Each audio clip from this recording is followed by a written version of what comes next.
El Colegio de la Frontera Norte presenta Sonorizando la Frontera. Las principales razones por las cuales los jóvenes no votarán son, en orden de importancia, creer que nada va a cambiar, falta de interés, flojera, falta de información, falta de tiempo y no han tramitado su credencial para votar.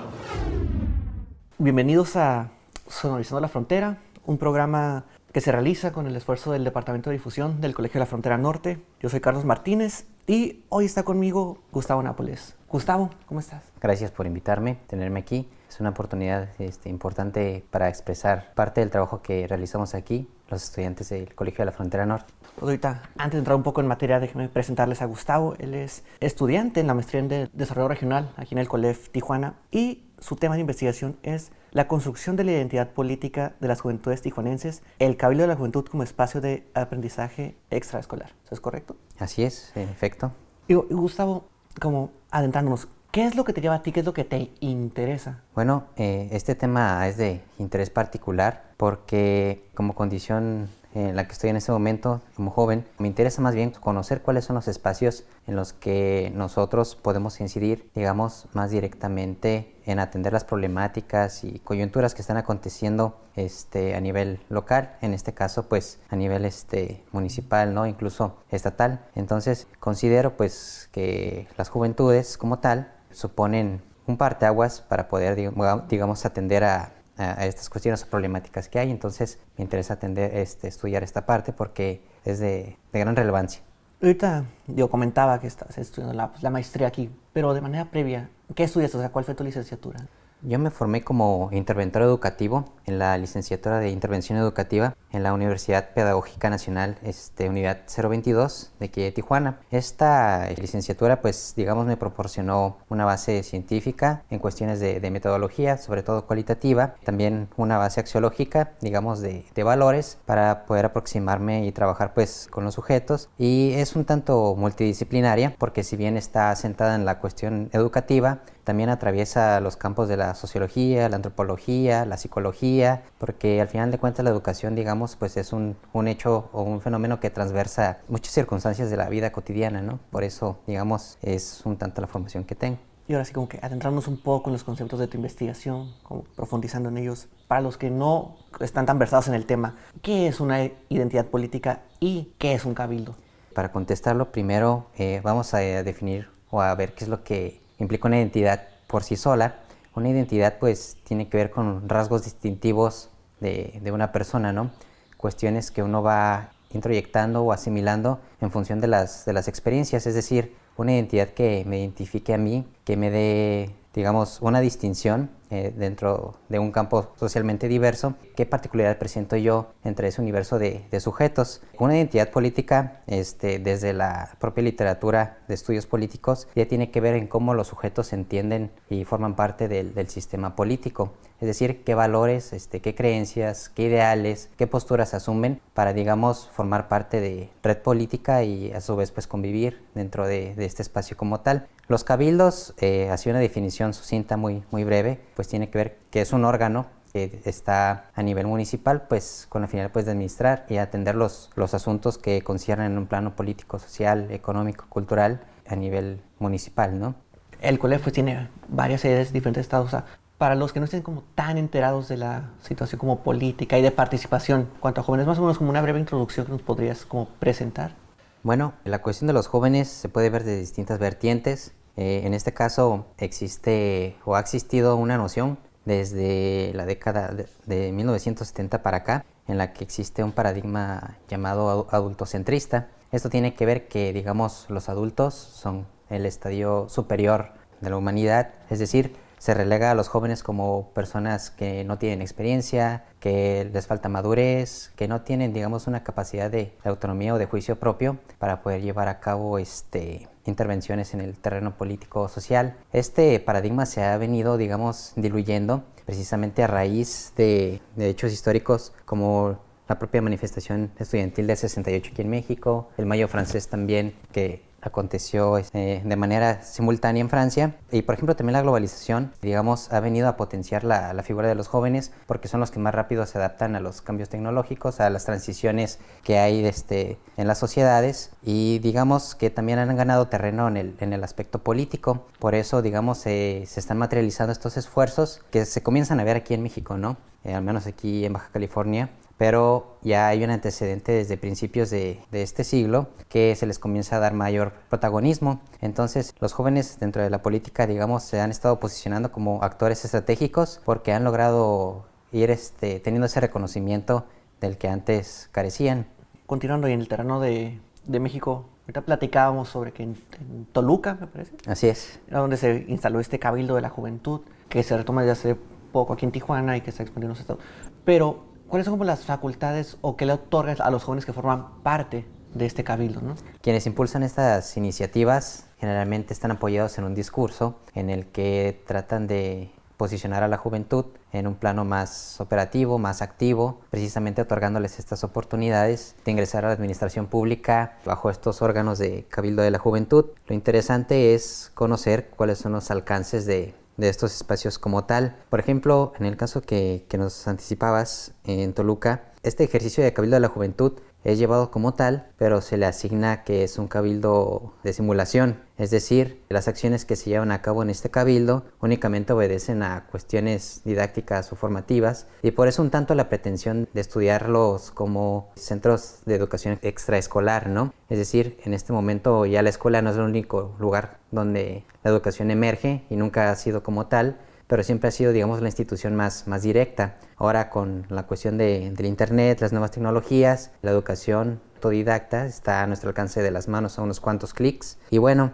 la idea de los espacios extraescolares tiene que ver con eso, qué tipo de educación ofrecen, en qué área, y el hecho de que estén fuera de un espacio como una escuela como tal, pues les otorga una particularidad interesante. Por eso la intención, ¿no? Inclusive para poder ocupar un cargo dentro de estos cabildos, pues tiene que haber todo un bagaje o un acervo de los jóvenes que participan, ¿no? Para poder, digamos, desempeñarse al interior de estos. Y asumiendo que tengan este acervo, en algunos ejercicios, por ejemplo, en Australia, en el 2008, tengo entendido que se llevó a cabo lo que fue el primer jurado juvenil a nivel mundial, que fue autónomo, impulsado por jóvenes. Lo interesante de este ejercicio es que surge al interior de una universidad en una materia, y este proyecto se lanza, se lleva a cabo, pero para poder llevarlo a cabo, los jóvenes estudiaron lo que fue los preceptos de la teoría de la democracia deliberativa. En este sentido se inserta mucho de los ejercicios de los cabildos juveniles, ¿no? Precisamente sería, digamos, el objeto máximo llegar a este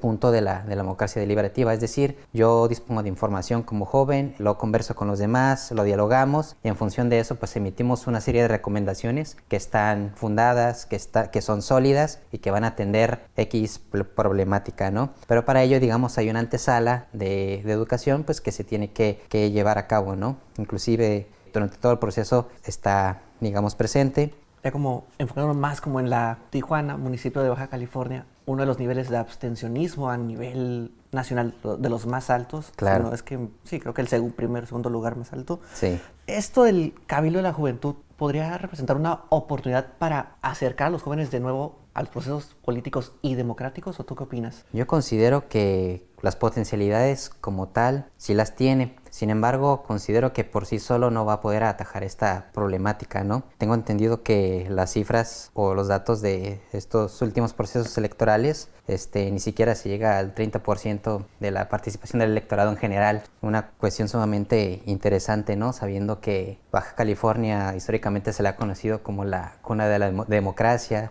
por la cuestión del voto femenino, por la cuestión de la alternancia de poder que se llevó a cabo a nivel nacional, ¿no? En desafiar al partido que generalmente ganaba. En realidad, esta desafección política que hay en general, y particularmente de los jóvenes, pues tiene su origen inclusive desde la década de los 90, ¿no? Digamos a nivel mundial. Pero ya trasladándolo a un plano local más concreto, pues considero que mucho tiene que ver. Hay cinco puntos, ¿no? Que generalmente están aquí en juego entre los electores y las personas que son, digamos, elegidas a través de este proceso democrático. Y uno tiene que ver, pues, la relación que tienen los votantes con las personas o los candidatos electos, ¿no? Estas relaciones van a estar mediadas en función, pues, del bien común, digamos, pero pues no siempre, digamos, se consigue la consigna bajo lo que los candidatos entran, y entonces pues las personas, las expectativas que tienen en cuanto a bienestar de vida, condiciones mejores, pues no se ven materializadas por X o Y motivo. También tiene que ver, por ejemplo, la educación política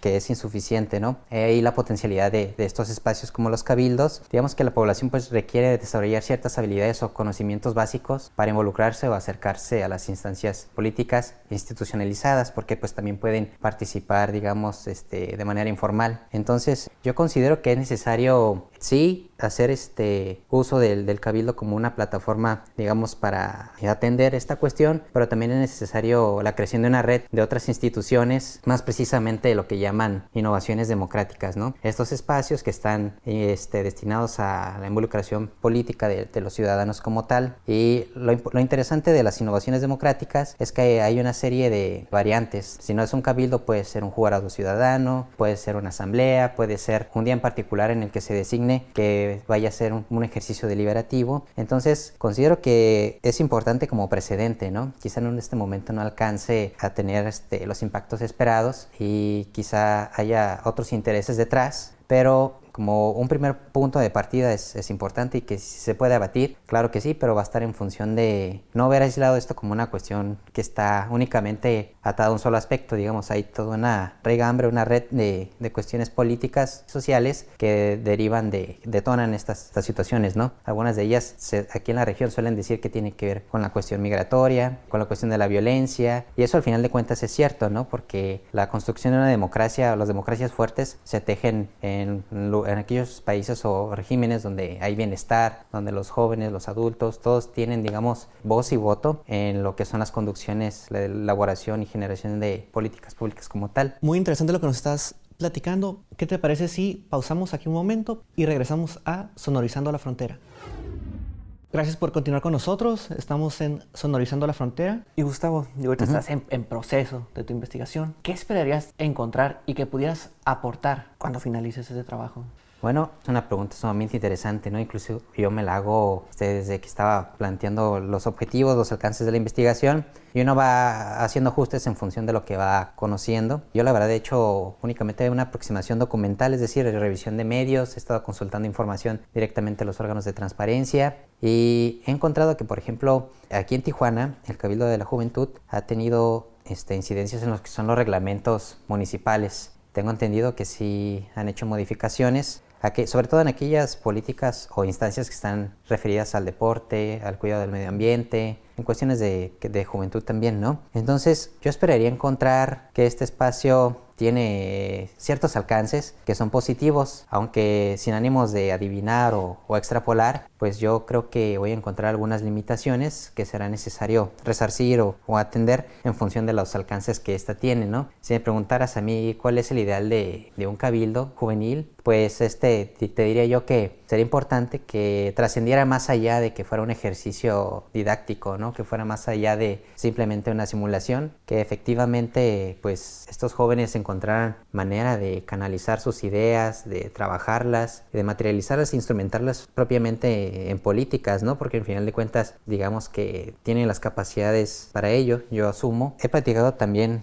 con las personas que están abocadas a esta clase de estudios, y bueno, no hay mucha literatura al respecto, al menos a nivel local, sobre la administración pública y los jóvenes, ¿no? Qué tanta participación tienen. Entonces, siento que es una consigna para mí pensarlo, que es como abrir una nueva línea de investigación, quizá no tan nueva, pero sí, digamos, una rama dentro de los estudios de la participación política. Entonces, pues yo espero encontrar aportaciones sólidas en el sentido de clasificar los procesos educativos y deliberativos de los jóvenes en estos espacios, y también pues las limitaciones a las que se enfrentan, ¿no? En función pues de hacer sugerencias que logren rediseñar pues estos espacios, digamos, para mí sería el ideal, y obviamente pues tener una noción más certera sobre cómo se están concibiendo a los jóvenes, ¿no? Porque el hecho de que estén construyendo estos espacios puede ser una tendencia, o bien puede ser también que estén atendiendo una necesidad detectada en el Estado, ¿no? O inclusive en el país. Gustavo, Ajá. por último, te preguntaría,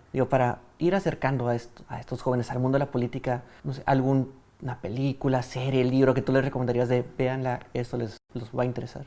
Yo generalmente pues no tiendo a ver muchas películas, pero particularmente hay dos que me agradan, ¿no? Y tienen mucho que ver con la transición de la niñez hacia la adultez, pero digamos el puente entre estas dos etapas pues obviamente está mediada por el proceso de la adolescencia, la juventud. Me gusta mucho la película Cinema Paradiso, es popular, es una joya cinematográfica y creo pues que ejemplifica bastante bien cómo se da esa transición de la niñez hacia la adultez, ¿no? En función del contexto sociopolítico, social, cómo un niño va, digamos, siendo permeado por el contexto en el que se desarrolla, cómo la propia identidad está arraigada a un lugar, a un momento, pero también cuáles son, digamos, esas experiencias que nos van moldeando en el transcurso de la vida, ¿no?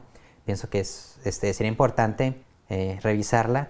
Y la otra, que es un poco del mismo corte, es Las tortugas también vuelan. Esta sí, digamos, es más cruda, pero nuevamente, ¿no? La niñez desarrollada en un contexto de guerra, que es a lo que obliga a los niños, pues digamos, a madurar, ¿no? Pero maduran ¿en qué sentido? En función de las necesidades, en función de los retos a los que se enfrentan y cómo se va, digamos, desmitificando tanto la niñez como la juventud, ¿no? Porque un tanto lo que decía al inicio, la concepción que hay sobre los jóvenes que son rebeldes, que son vagos, que son desocupados. Evidentemente hay casos, ¿no? Pero yo creo que esta pues se ha ido modificando y el cine, digamos, es una manera de aproximarnos a estos grandes relatos que se van dando en torno a las juventudes y a la humanidad en general. Y dos o tres materiales ya académicos que tú estés utilizando en tu bibliografía, en tu investigación. Sí, tiendo a utilizar una serie de autores que sobre todo son australianos. En el campo de la deliberación está John Dryzek,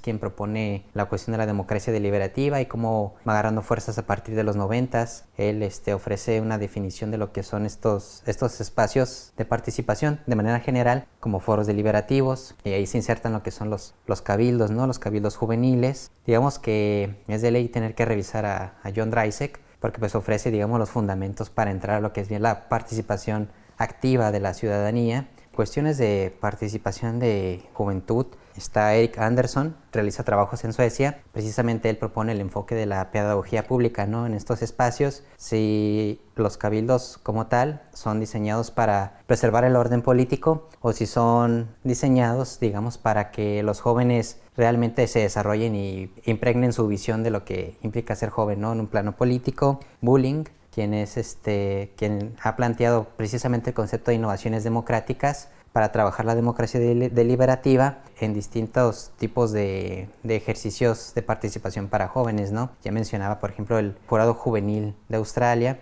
también está el Día Deliberativo, cual pues se involucran a los jóvenes, ¿no? Norris, digamos que es como uno de los autores seminales, quien empieza a detectar esa desafección o apatía de la ciudadanía hacia las instituciones democráticas, pero él dice que quienes son más severamente afectados son los jóvenes, ¿no? Él lo piensa a revisar o a detectar en los 90s y en los 2000 pues comienza, digamos, a presentar una serie de trabajos. El argumento principal es cada generación de personas va a actuar y pensar de manera distinta en función de las experiencias de la generación previa. Y también está, por ejemplo, Eda Sant, Ian Davis. Ellos son académicos británicos y pues también se han aproximado a los cabildos y a los jurados juveniles como tal desde esa vertiente pues educativa, ¿no? Ellos pues han estudiado también este aspecto.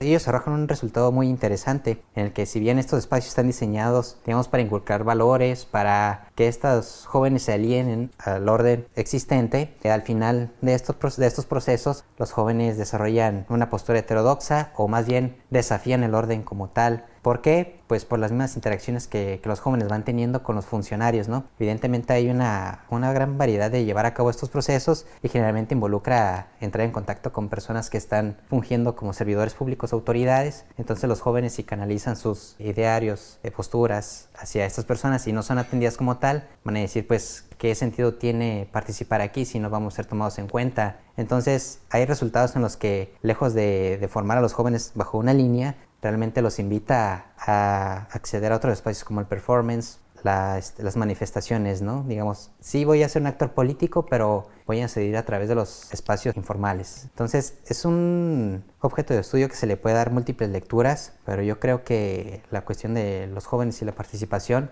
pues es sumamente importante de abordar, sea de la perspectiva que sea, ¿no? Porque aquí en COLEF pues ya hemos visto que hay bastante material que se ha abocado al estudio de los jóvenes y pues eso ofrece bases muy importantes para entender las dinámicas de este grupo, ¿no? Gustavo, pues no me queda más que darte las gracias por haber estado hoy con nosotros. Sí. Y espero que conforme tu investigación vaya avanzando, igual nos podamos reunir de nuevo para conversar el tema. Sí, pues muchas gracias por el espacio aquí. Para mí ha sido un placer. De nueva cuenta, ¿no? Pues felicidades por este esfuerzo que están realizando. Gracias, Gustavo. Bueno, esto fue Sonorizando la Frontera. Yo soy Carlos Martínez. Hasta la próxima.